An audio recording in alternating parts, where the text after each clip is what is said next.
A person who lives in the present does not fear mistakes because they know they can always begin again.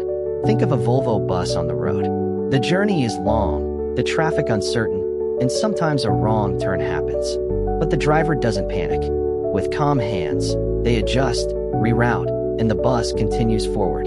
The mistake doesn't end the trip, it simply becomes part of the journey. Life works the same way. We often fear mistakes as if one wrong step could ruin everything.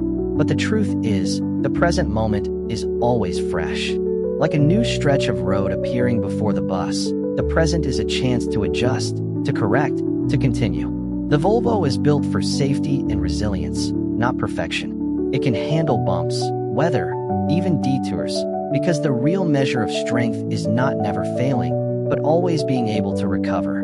So when you slip, when a line goes wrong in your sketch, or when life takes an unexpected turn, don't freeze. Return to the present, because here, now, you always have another chance. And just like that Volvo bus, steady on its path, you'll find that mistakes aren't dead ends. They're simply turns along the way. Proof that as long as you stay present, the road is never truly closed.